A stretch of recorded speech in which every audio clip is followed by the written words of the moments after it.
Network. This is your daily rundown of geek news from geeks like you. If you're new to the show, what we do is we cover the geek news beat and we share our opinions with you, and we hope that you share your opinions back at us down there in the chat. I am your host tonight, Carl, and with me we've got Santel. Yo, what's cracking, lady? Yo, you know why this has been really exciting for me because I get to be the producer. All of this beautiful content is in my hands. But you know why I'm even more excited? Because I know you, sir, are at the helm, being the captain of this ship. I'm just simply Scotty talking about. I'm trying to get the dilithium crystals up to speed so we can have the power, baby. I've got the editorial control. You've got the production. Both of us can get us into trouble in different kinds of ways. Exactly. That's a beautiful thing, man. I got you, babe. Oh, that sounds supportive, though. Which one are you, Sonny or Cher? Ooh, I'm kind of pretty. I don't mind being Cher. Okay. Sonny Bono is not a pretty man, though. Yeah, that's quite true as well. That's all right. True. All right. So speaking of getting into trouble, one of the most notorious games about getting into trouble is the Grand Theft Auto series. This thing, Grand Theft Auto 5, has been going on since the PlayStation 3 and the Xbox. It's still going. They just announced a big new single player expansion to their online mode, if that makes sense. Single player expansion for their online mode. And it marks the return of a big name in rap music. That is right. The guy from Apple, Dr. Dre. Oh, I like what you did there. That's right. With the beats and an executive with Apple. Tim Cook's friend. Tim Cook's friend is going to be in this. So what's going on here is there's going to be a new DLC starring Lamar and Franklin and Dr. Dre, who need to go find his lost phone, which contains new unreleased Dr. Dre music. When was the last time he released a song, though? Like in real life, for real, though. Golly. I think like this is a big deal, not just because of his name, but also the music. Right? Like the Detox album is the album that never came. Apparently, it's been legendarily sitting in a vault somewhere for the past like 15 years. It would be interesting to see how the sound is, because if it sounds like really old school Dr. Dre, maybe it's something from the Detox vault. You think it might be tracks from that? I guess that's I hope so. But that would be, you know what? That would be an interesting way to release some of that. You know, I mean, like this wouldn't be weird if this was like Fortnite, right? This is Fortnite. We'd be like, oh yeah, of course, Dr. Dre would be on Fortnite. But to do this on Grand Theft Auto. But you know, right? We talked about like a couple months ago, Rockstar started up its own record label so it could have music licensing rights for this sort of thing. So aside from the Dre tracks, they are introducing a new radio station into the game. So that's not just his. It's got to be at least, 20 or so tracks, I would guess, in total, including his, in order to support a new radio station. And it says, okay, so quote, Grand Theft Auto's The Contract will arrive December 15th. That's in a week, and will bring with it an eclectic new radio station from some very special guest hosts. I'm guessing Martha Stewart and her friend Snoop. Huge first of their kind updates to existing radio station, including a ton of new and unreleased exclusive tracks from Dr. Dre and a heavy hitting lineup of artists. Wow. Now, here's a twist. So remember, I introduced this by saying this game has been on 3 generations of consoles, or will be once they finally release the the PS5 game. So this DLC is coming out one day before they shut down the 360 and the PS3 version. So if you're still on those ones, I would get in while the getting's good. Yeah. Big facts. I actually don't know if it'll be available on that, but FYI. Golly, how depressing is that going to be? Like you finally get a chance to hear it on your 360 and they're like, nah, these servers are down. Sorry, good luck. Thank you. Yeah. Thank you. That thing's 8 years old, but as you know, as we sort of established, we don't like things to expire. You know, like you bought that hardware, you bought that game, you've got an Xbox Live or PSN subscription. You want to ride that as far as you can go if you can't move forward or won't move forward for whatever reason. Yeah, that's true. But you know what though? There's also a brilliance to the marketing of this because Dr. Dre, Snoop, Eminem, and Kendrick Lamar are hosting the halftime show for the Super Bowl. And that's not that far. That's only like, like a month and a half away, 2 months away, maybe like a month and a half away. So this is a good move. Synergy. Yes. Yes. So you're gonna go ahead and get like some GTA stuff that's coming out, especially like the Lamar memes have kind of been popping off again a little bit. It's some good timing. You know, I mean, if Dre is one thing, he knows an opportunity when he sees it. I'll give him that. You say what you want about his music, that dude knows how to make money. All right. Randy down there in the chat is saying that the NWA soundtrack, I guess the biopic that came out a few years ago, that was his last release. Yeah. Was there new original music on that? I never listened to it. You know what? I just assumed it was old NWA tracks. That's what I would have thought. Maybe. Johnny, let us know. Was it hot? Did you get it? All right. We'll wait for that. But then while we're talking about, not bigger news. That's crazy to me. Okay. All right. Maybe it is. I don't know. Is it? Hey, Twitter sphere, what you think about? Speaking of Apple news, aside from their exec getting a big, blowout of his music in Grand Theft Auto, Apple itself is 1 day away from being forced to let other people put in their payment systems into games and applications on the App Store. A judge has ruled that they can put a pause on all that until it goes through the appeals court process. So once again, during the Epic versus Apple trial, although Apple got off largely scot-free, they did say, Apple, you do have to change. There are some things we're requiring of you. One of those things, the thing that's being put on pause, is that they need to grant developers the ability to put in different payment systems aside from going through the iTunes store and the Apple payment system. Right. So that's on pause until who knows when, indefinite, until the appeals process goes through, which could be months, another year or so, or whatever. Right. But what they're not escaping from is that communication with customers through points of contact obtained voluntarily through the customers through account registration within the app. Sorry, that's a partial sentence. Essentially, if you signed up for an account through the app, if you provided a developer your email address, previously the developer could not contact you with that. They couldn't use any of the private information. Really? Yeah. So now Apple needs to let that be used by the developers so that they can send you newsletters or whatever.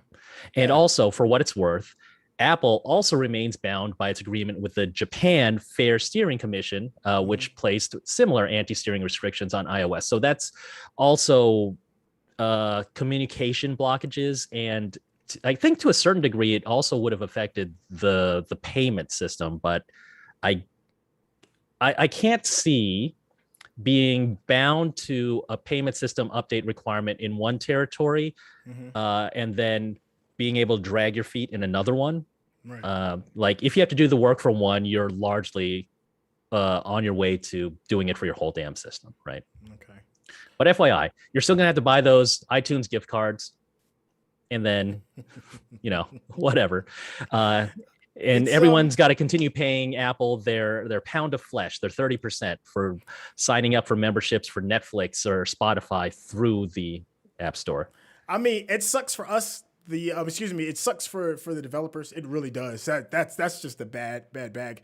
But I doubt this has anything to do with the injunction and them, stalling all of this. But I will say that there is a plus. You got one of the largest buying seasons of the year, and you're still being forced to have to go through Apple's platform for every purchase.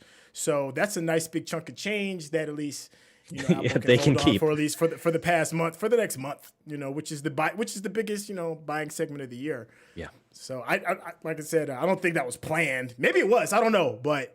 But I mean, like, this comes down 1 day before they have to, turn the key on this. Yeah. That's weird. How are they going to handle that? Anyway, Randy in the chat says, yes, it was new songs, but it was. Oh, we're talking about the Dre. Sorry, the Dre stuff from the NWA soundtrack. Yeah. So, FYI, it was new music, and that was only a couple years ago, right? Yeah. All right. So let's switch over to a different medium. Now we're going to talk about TV shows, streaming TV shows, Star Wars. All right. So there's a Star Wars show called The Acolyte, which takes place in the High Republic era. So going back in time, and they just cast their lead character, a character known as Aura. And they Okay. were very specifically looking for a female person of color. And the Okay. person who they have cast is, I want to make sure I get the name right because Amandla Stenberg. And people might know her from such genre films as The Hunger Games and was it The Darkest Hour? It was a X-Men-ish, but not X-Men movie. And then Mm-hmm. also as the lead character in the Hate You Give. The Hate You Give. Yeah. And apparently she's also in a Dear Evan Hansen. I guess she's the black girl there, I guess. Yeah. I mean, look, I'm just happy Rue's getting seen again.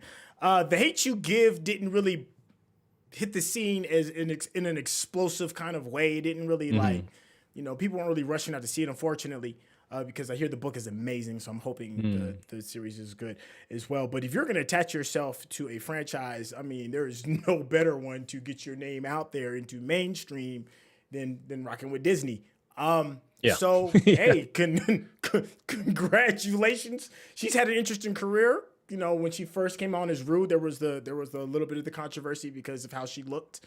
Some people felt that the character that was depicted in their mind looked white, and she's not white. So there was like a really big deal, and she survived it and still became a working actress, and now she's here. So I'm just happy.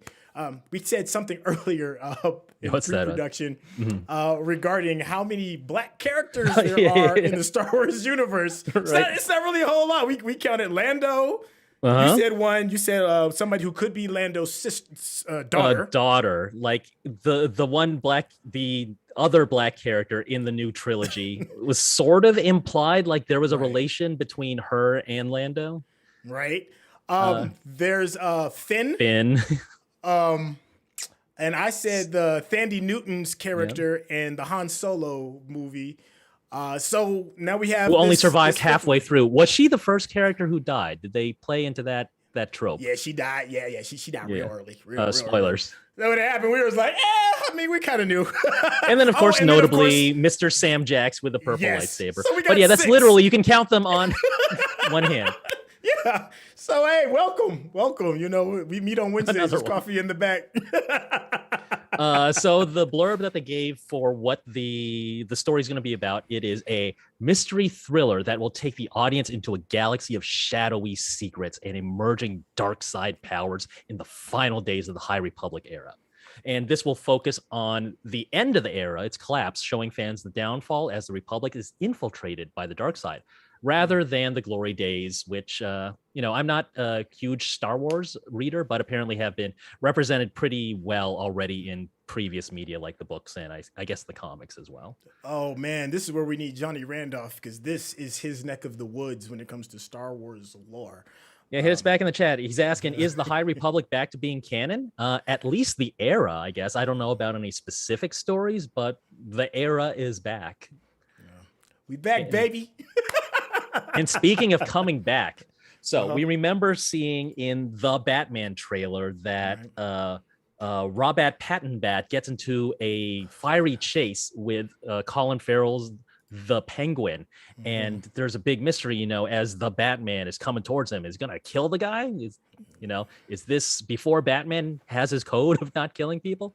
Well, HBO Max is having a Penguin spin-off series. You looking forward to this? I mean, we haven't seen the character. I like Colin Farrell well enough, but it seems like they're wrangling all these stars into different movie deals by promising them streaming deals. That seems like a thing, I think. Does it feel like that to you? Yeah, it does. How are you feeling about villains becoming anti-heroes? I'm starting to get a little tired of it. How are you feeling about it? So if we're talking about villains getting their own stories, I think a good villain is the hero of their own story. I don't necessarily think that to tell a villain story that they need to be anti-heroes. I think they can still be villainous, still be scum, and you can still have something interesting come from that. Okay. Yeah, we'll see. But as for becoming anti-heroes and having everyone have some redeemable, sympathetic quality, I don't know that I'm tired yet, but I don't think it's necessary to make a compelling story, to make a compelling character portrait. It's tough, man, because DC is definitely like leaning in on this too, because you had the Suicide Squad, you got Black Adam, You got what's his name from the Suicide Squad with his whole new spinoff. Oh yeah, Peacemaker. Peacemaker. Yep. And now you got this Penguin. You know, I like my villains to be villains. You know, it's all right to have one or two kind of stories like that. I mean, I don't know if we're going to talk too deep about Peacemaker, but in the movie, Peacemaker is without a doubt a villain. You know, you leave. Yeah, he's a dickhole, not an asshole. Yeah. He's a dickhole. Right now, I don't know if you've seen the new trailer. Is that on our list? It's not on our news list. Well, but we'll take a little. Go ahead and talk about it. Yeah. So you got in the new trailer, Peacemaker has a new trailer, and the trailer is decent, but it's telling the story of him finding, I guess, meaning in what he does and purpose, and maybe empathy for other people. Right, and then realizing that he may be a product of his father, who's even a bigger asshole than him. You know, so it's like it seems like it's going to be like a redemptive kind of tale. Yeah, that's the vibe I'm getting. Yeah. Yeah, and I don't know if I'm feeling that it's too much. I want my villains to be evil. I want them to stay evil. How'd you feel about the Peacemaker? Well, that character. Okay, so I'm not familiar enough with him in his comic book representation, but like as I saw him in the Suicide Squad, he was always heroic, or at least that was how he felt in his mind. He was always doing the good thing, and he will go to extremes to do the right thing. So when we go, pull back and look at it from our perspective, certainly he looks like an anti-hero, because though he has noble goals, he goes about it in a dirty way. So yeah, an anti-hero. But as for whether or not it makes sense to have this spin-off series where he's finding redemption, I think that could be an interesting character thing. I'm not against it. I'm not yet tired of it. And I think when you look at the John Cena brand, I think he himself does like being a hero to kids. And this is certainly not a kid-oriented show. No. Okay, so real flashback. When I watched it, I was reminded of James Gunn's previous superhero movie prior to being pulled into the Marvel family, Super, with what's his name? The guy who played Dwight Schrute and Elliot Page. They were amateur superheroes. It was sort of like Kick-Ass, where they were like people getting in over their own heads and doing things very messy, and it's super gory and violent and cussy and nudity and everything that you could cram into an R-rated thing that you would expect from someone who came from the Trauma family, right? And this reminded me of that, but then with the new era of sweetness that we've gotten from James Gunn in more recent years. Okay. That I have vague memories of Super. I just remember the wrench and him like putting that wrench on people's ass. That was nuts. It's funny because I was watching the People's Choice Awards last night, and The Rock just got like an award for like I saw that thing. So The Rock, if you're not familiar, played a heel in the WWE, in the WWF at that time. He was a heel. That became beloved, and then his career skyrocketed into what it is, and now he's typically playing good guys all the time. Whereas John Cena was the good guy, and now he seems to be taking like, bad guy roles. There's some new project he just got done where he's like playing some drug dealer I saw trending. He's playing. Oh, I didn't see that yet. Yeah, it's something. So it's just weird to see like how they're using the same blueprint, but from how they're seeing publicly, they're going two totally different ways. Yeah. The Penguin. Hey, Colin Farrell, man, he's good. He's a good actor. It'll be interesting. I think what'll make or break it is seeing how the Penguin's performance is in the movie, and then that'll give us more to kind of work off of. Whether or not we'll care, because remember the Weiss and the Game of Thrones guys, they were given all these deals, and then after Game of Thrones ended in a fiery crash, they were yanked away. So I think what you're saying is right.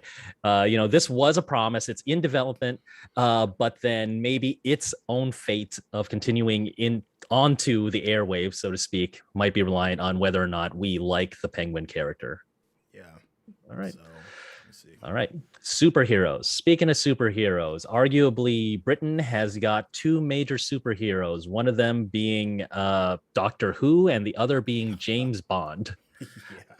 All right. So apparently there was a profile put up on the Hollywood Reporter where they were talking with the Broccoli family, specifically Barbara Broccoli, who is currently the leader of the family, and technically who is in control of the James Bond character. So like, even though MGM has the rights for the character, they still have to find consensus and pitch their ideas to the Broccoli family in order for things to happen, whether that it's in film or video games or whatever. Okay. As we know, the Daniel Craig era has ended. She had said that she likes the time or liked working with Cary Fukunaga, who worked on the final Daniel Craig film, and she would love to have him back. But she got to talking about, so what is she looking for in the next James Bond? Okay. And okay, I'm just going to read this direct quote. This is about a paragraph. I think it will be a man because I don't think a woman should play James Bond.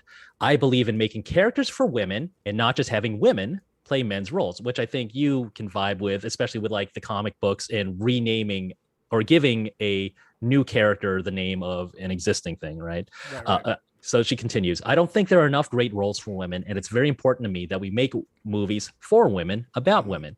But, she says, he should be British, so British can be any ethnicity or race. All she cares about is just the actor hired is from Britain.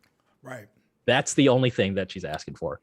Could be a Muslim person, could be an Asian person, black person, doesn't matter, just that they're British.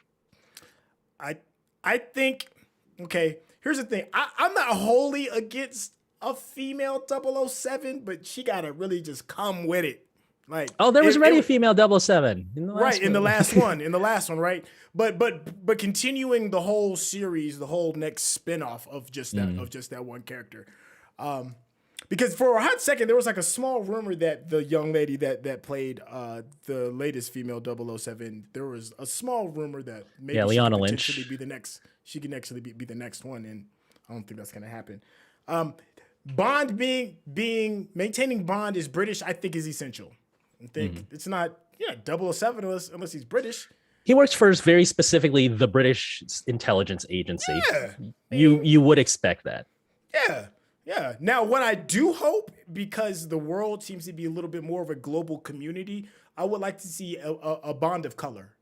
Maybe of I don't know, maybe Arabic descent, Indian descent.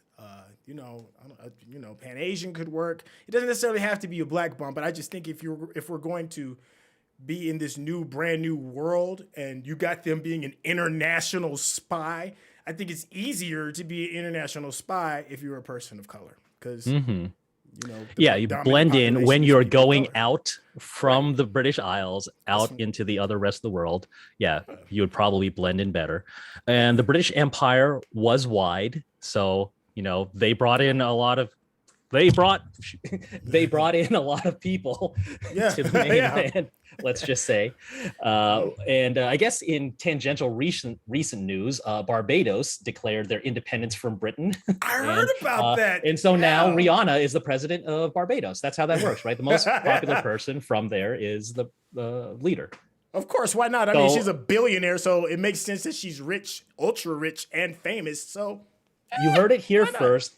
The new James Bond will be played by Rihanna, and he's sporting Vivendi, or not Vivendi. I'm sorry, Fendi. You know what I think would be a good move? Make him Indian. Like, make him from since the British did occupy India for a considerable long amount of time. That would be a cool little way to kind of like switch it up. They've definitely got the actors over there. They got like a whole bunch of them with swag. I think that would be a cool little switch up for an international spy. Yeah. Maybe they'll bring in some musical elements, but that's me being stereotypical and maybe a little bit racist, nationalist, something. But anyway, if we're looking for interesting spins on Bond, because you do want each Bond to have an identity. Hey, let me ask you this. So you've seen if not full Bollywood films, but clips of Bollywood films and the absurd action that goes on to them. Would you be cool with a James Bond movie having that crazy out there Bollywood action scene style? Well, listen. Okay, that is definitely a trope, without a doubt, that cannot be denied. Period. That would be hilarious. But But there is some really good Bollywood cinema that doesn't use those tropes at all. Sure. They keep it 1,000. But it would be funny, like if there was one, and they had like one scene that was a little like mildly over the top. I mean, if you've seen some of these Bond films, they're not too far off from it. They weren't. It ebbs and flows, though, right? Right. You know, the tastes come in cycles. I guess, let's see. Speaking of cycles and former empires, Bungie is celebrating its 30th anniversary. And you might remember Bungie made Halo. Halo Infinite just came out today. But this isn't about Halo. This isn't about John 117, Mr. Chef. So in order to celebrate, in Destiny 2, they have made knockoff, unlicensed replicas of Halo weapons and also things from their previous games. So, for example, a giant claymore from Myth, their real-time strategy game, and then a suit of armor from Marathon, which was the Mac first-person shooter prior to Halo. And you can find them in the event that's going on, along with a space horse. So check that out. In their Halo homages, let's see. I've got a fun quote here. It says, "Reunite with an exotic sidearm that you may recognize from adventures long ago," reads a description on Bungie's website for the Magnum-like gun. "It led you to glory, and it will do so again." And aside from that, they've got a battle rifle looking thing. Yes, exactly. I need the battle rifle, and the pistol better be overpowered. Those are you can't have the pistol. It better be overpowered because that's as Halo as it gets. That's what I'm running with right now in Infinite for the level I played. Well, it wasn't the original pistol. It was essentially the 6-shooter equivalent. You've played some Infinite? Just only the first level. Tell us about the pretty pictures. The pictures are pretty, but also not as next gen as you might want, because as you might know, Microsoft wants to support all the way back to the Xbox One that came out in 2013. So you can play Halo Infinite on that original VCR style Xbox One that came out almost a decade ago. Yeah. So they had to keep the graphics down. But okay, me personally, I'm not a huge fan of Halo, honestly. So I went there to just taste it. I want to at least get into the open world portions to see how they handle that. But otherwise, I personally don't really expect to go through it, at least until the multiplayer comes out. I don't know when that eventually comes out, which is sort of indeterminate right now, if people still have interest of running through the campaign. But typically, I had only gone through the Halo campaigns when I was playing alongside friends. Okay. Well, that's what makes Halo. My best memories of Halo isn't necessarily from how amazing the worlds are and all that. It's just really me and my homeboy fighting the flood, like back to back, brother. One of them. It's that emotional attachment with the multiplayer, which is interesting because there is no multiplayer yet in campaign mode. Campaign mode, and I'm like, that's like one of the things that helps define it. It's how you remember campaign, and you can't replay levels either. I'm like, that not yet. How? And my friend was really upset with I think it was the last Halo that they didn't have split screen multiplayer because she had played with her boyfriend all the time in split screen. Oh my gosh, that's the thing, man. We're getting away from the thing that made you great. Don't go away from what makes you great. Incorporate it into the new thing. Yeah. I guess there were tech problems, and as a game developer, I can see what probably were tech problems, like a multiplayer open world. Woo, that's a problem. But at least it sounds like people really do enjoy the PvP multiplayer that's going on right now, and the campaign itself has been getting good reviews. So it seems like Halo's back. Hey, you heard it. Hey, you heard it from somebody who's not even necessarily a super fan. Halo's back, ladies and gentlemen. I'm just parroting what I saw on the internet, and the internet doesn't lie. What? Internet lie? Internet doesn't lie. All right, what time we got here? I guess we should end this news segment for now and start transitioning. So Want to give a shout out to Digital Click, who provides all the pretty graphics all around the screen for us here at the GeekBeast, as well as the rest of the Geekish Network. If you have any graphic needs, motion graphics, or other creative stuff that you need help on, whether it's for personal projects or professional projects or everything in between, please give Digital Click a look. And since we're on our new platforms, please be sure to like and subscribe, thumbs up, ring the bell. I guess that covers it. Like Twitter and Facebook and YouTube use likes, so I don't have to say heart that thing. Or I guess Twitter's a heart, but it's a like. Anyway, we're gonna move into crosstalk now with Randy and Courtney, and I guess they're gonna talk about some Arcane, but we've got some other stuff that we want to sort of hit on in the meanwhile. So let's bring them in. Yo, Johnny! Yo, what's up? He's kind of halfway loading in. Not quite there yet. Keep that energy down. All right, there we go. All right, he's in. Now yell surprise. Surprise! Happy birthday. Yo, what's going on with you, man? Man, I'm good. How y'all doing? Hey, excellent. Good. Refreshing myself. Hey, man. Yo, the other producers gave me the keys to the car. I'm driving, baby. I'm driving. How you like having the keys to the whip? I don't. I want somebody what else kind of weird shit you want him to do? Oh man! You gonna put baby faces on all of us? Yeah. Leave me out of that. I didn't like that the last time. Oh my goodness. So, oh my gosh. So we were talking briefly, me and Carl were talking briefly about Hawkeye. And I haven't watched the new one. Yeah, so it's been we'll hold off on specifics, okay? Right. I haven't watched tonight's. I mean, like I have not watched today's. Yeah, I watched all the rest. Full-blown specifics. Now the main star, her name is Haley what is it? Steinfeld. Haley Steinfeld. Yep. Yo, she has been like killing the game. Like we got a chance to see since she was 14 years old, at least. Right. Yeah, I didn't even realize she was Academy Award nominated. I didn't even Haley realize Steinfeld. that. Oh. Yeah, I didn't love her in True Grit. She was okay. You didn't like the accent? The accent threw you? Is that what it wasn't the accent. It was it was just something that I didn't believe about her, and I think it had to do with her age. But I do agree that she is doing an amazing job in Hawkeye, and everything else that I've seen her in, she's really good. So and Carl, sort of our transition that we're not talking about quite yet, but we're working the Haley connection for Arcane, which we'll be getting into in a bit. Sorry, Sintel, what you were going to say? What do you want? No, I wanted you to take the reins because you had brought up an interesting conversation regarding Hawkeye as to where it fits in the series that Disney Plus has been releasing for this year. First off, I want to put before getting to that subject, I just want to shout out, if y'all haven't seen Edge of 17, I think that's my favorite Haley Steinfeld performance. I really love that one. That's one of those coming of age high school dramas.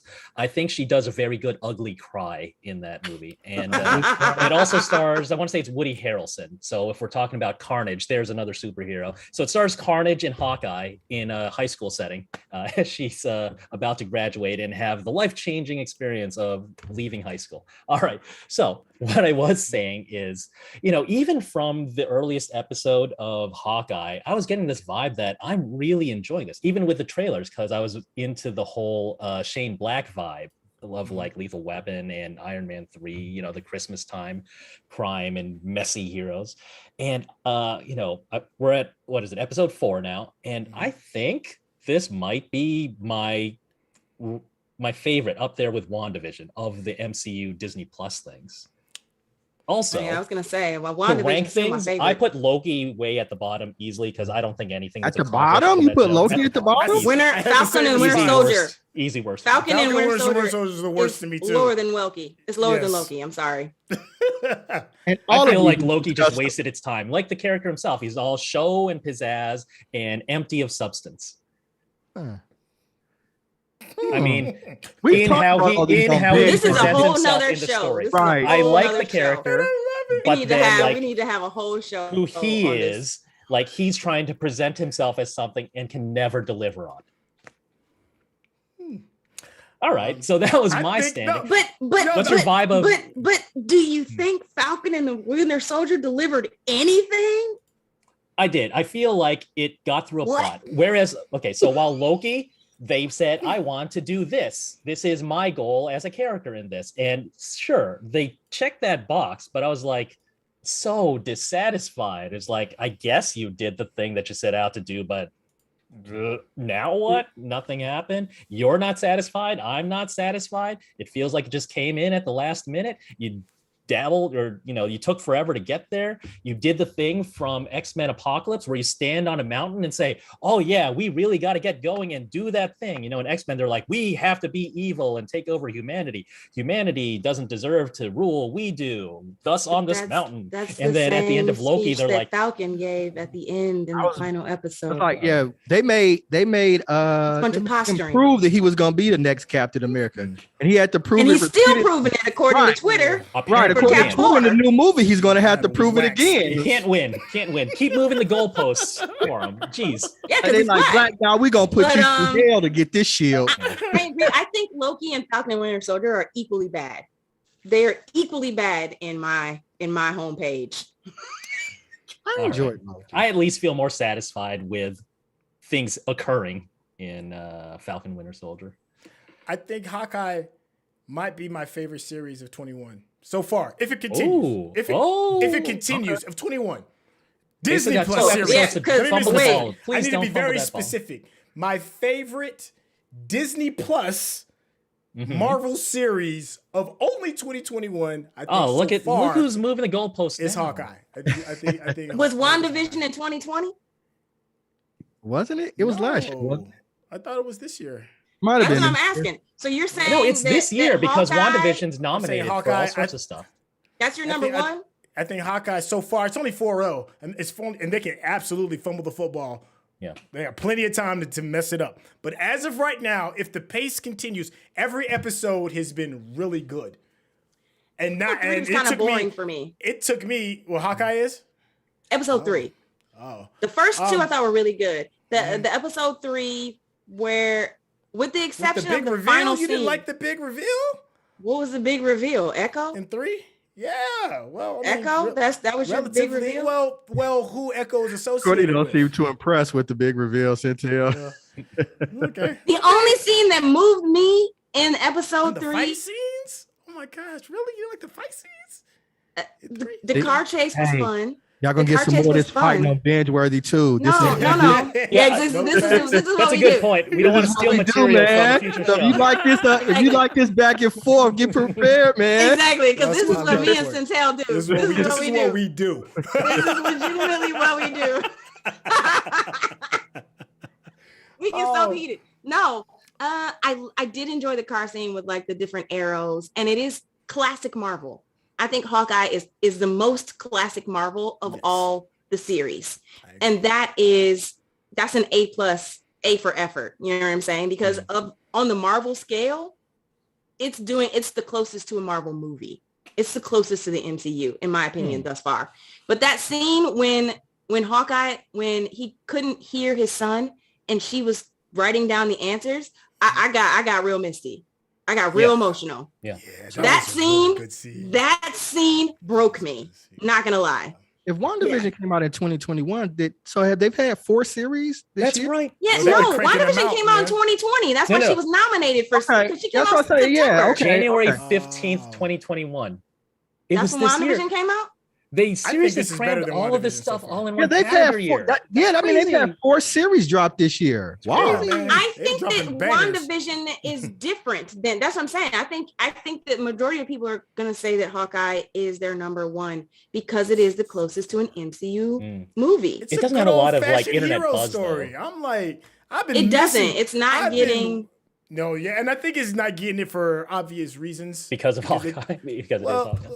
Well, yeah, it's Hawkeye. It's a character that's not really beloved. Mm-hmm. And then, and of course, the elephant in the room is you have a female lead who's killing it. Like, she's killing it, but there's just haters out there. I don't understand anybody out of the stuff that's come out. I don't understand how you cannot like this. It's a typical good old-fashioned hero story. No politics.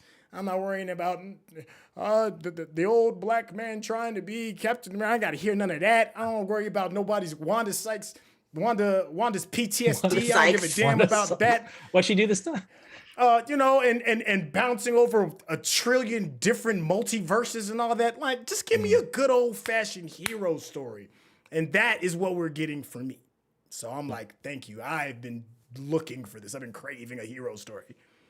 Someone's holding up a one finger. moment in Falcon and the Winter Soldier that moved my life, and that is when the Dora Milaje showed up in Prague, I think it was, and ruined the game. Just ruined it. And that's what I'm waiting for in Hawkeye when Florence Pugh shows up as the new Black Widow. Now, when she steps into the game, I think that's going to be a whole new panorama. Centel, stop your face. I told you I've not seen episode 4. What are you talking about? I just think you're making your some great face points. is. You're making great points, and I'm like, you giving spoilers when they agreeing with each other. Just imagine what they'll do when they disagree. All right. Let me take back the reins real quick. All right. So this is clearly already a lot of discussion that's meant for the binge-worthy show in like a few weeks, right? When everyone's caught up with the whole series. All right. But okay, so the news came out today in an interview that Barbara Broccoli, who's currently in charge of the James Bond franchise, she was setting expectations. Her the broccoli family. Yeah, like the vegetable. Yeah. All right. Let's move past that. Yeah, like the vegetable. All right. So she set out the guidelines for what she wants in the new James Bond character. All that she said is male, British. Period. Henry Cavill. So, okay. You're jumping to the question. All right. Oh, sorry. Okay. So aside from a white man, because she opened it up, there's no other criteria. It doesn't have to be Christian, doesn't have to be white, doesn't have to be straight. Who is what non-cis hetero white male would you cast? That's not Idris Elba. You said, I was just hetero. You said non-cis white male? Wait. Yeah. But he can be. Okay. Cis is gender. I understand. Yeah, you're right on that. Yeah, sorry. Okay. So you mean like all she said is male and English, or sorry. Okay, great. Okay. Ray J. Jean Page. It was rumors, it was talks about him, right? A few months ago that he would inherit the James Bond mantle. He said he was here for swag. He's got the swag. He sure does. He carries it. Yeah. I could see that. He would rejuvenate and the franchise pretty young too, right? He's a young cat, right? I think he's got to be in his late 20s, right? He's 30s. No, I think he's 30. Okay. I think he's looking for exactly like 31. Is what I'm hearing. Yeah, we're looking. To bring the women back. Okay. You're trying to bring the women. You're trying to JT this. Okay, you're trying to bring the sexy back to James Bond. Then that is Ray. That's gonna bring the women. That's gonna bring all the milkshakes to the yard. Are you kidding me? Listen, Bridgerton is a top 5 American streaming property on Netflix. American streaming, because there's some that's a little bit higher than that. And I think they've been in the UK. Over half of the reason why that is solely because of him, by himself. He's got swag. That's what I'm saying. Yeah, I remember when I was mad when they said the Duke was not coming back. Yeah, they did. They revolted. Yeah. No, they changed the story because he's coming back in season 3. Oh, he is? Yeah, they changed. When was that released? Yeah, that was like a couple months ago. But even like not knowing him, and I didn't know who he was. Yeah, I didn't know who he was in Bridgerton. I was like, this Duke dude, he got swagger. You know what I'm saying? Got swag. Does he have enough presence for the male audience to recognize him if you were to put his name on a poster? Oh yeah. Listen, dudes are watching Bridgerton, and it was like, I can. I mean, it's something. Hey, black dudes are watching 17th century love story. That's what I'm saying. Right. Soap operas, right? But it's the swag and the sex appeal, because let's not forget, well, I'm sure most people have forgotten, this was his breakout role, but it's not his first role. His first Shonda series was a series called For the People. And when nobody checking for him, nobody knew who he was, that he was there, that there was a show called For the People. But yet this one had all the look, the set design, the sex appeal, the beauty, the costumes, the swag. Everybody showed up with their milkshakes. So, okay, so he is both a bankable star and a bangable star. Okay. That is correct. I'll take your word for the Incorrect. bangable. I mean, But, yeah. you know, I vote yes. All right. All right. So give us a quick preview of what y'all be hitting tonight on Bingeworthy.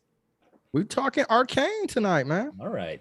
New Netflix series, animated series. So we talking about that. We're gonna do a deep dive and give our opinions based on our unique binge-worthy scale. And it's based on League of Legends, but I understand from a friend who is very into League of Legends that it is friendly for people who have no familiarity with that property. That's actually what it's called. It's called Arcane League of Legends. Yeah, that's actually what it's called. They might as well just call it Arcane. I understand League of Legends has a big importance, and I don't want to, make sure, but it don't matter. You got to make sure the brand is in there. Solo, a Star Wars story, Wolverine, X-Men Origins. As a person now, Arcane, the story of Toe Jam, and it would still be dope. It's just Disney MCU's Hawkeye stars as Arcane, or what's the name of the character? I'm sorry. And that's what we do. Binge worthy. We provide our unique. I wouldn't show up. Yeah, we provide our unique perspectives and evaluations on the series that we're watching, and then we rate it. We rated it at the beginning, then we rated it at the end. Maybe our conversation will influence one of our co-hosts to change their opinion. And we argue it out sometimes too. So when we get Centel and Courtney arguing out, it's not staged. It's not fake. We're not doing it for ratings. When me and Chuck going at it, it's real. We really feel this way. And then we hug and kiss at the end, and we make up, and then we talk about it again. Or we give each other a week to calm down, and then we come back next week. All righty. So stay tuned for that. What do you say? Is it a 5-minute break and then everybody come back to the channel? Yeah, that sounds about right. 8:25 or 11. It'll be. Give me because I'm a little new behind the wheel. Give me like 5 to 10. Let's just make it an even 7. Give me like 7 minutes and we'll be having it up and running. Even 7. Nice round number. 7 minutes. All right. Thanks again, everybody, for tuning in to the Geek Beast and Crosstalk. Be sure to stay tuned for Bingeworthy. See you then. Peace.